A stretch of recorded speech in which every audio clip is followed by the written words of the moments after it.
Hello everyone, today we are going to learn basic Creo tutorials how to unsuppress all objects.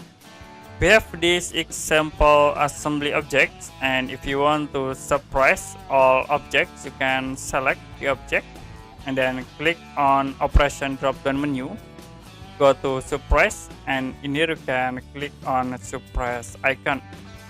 To be sure for suppress dialog box, and I will suppress all objects, you can click OK.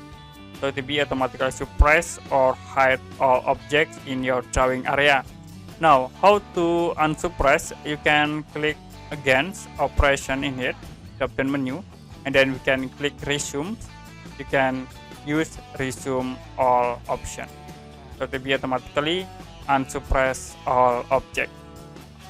Okay, that's it for basic Creo tutorials how to unsuppress all. And if you have any question about this tutorial, you can comment below this video.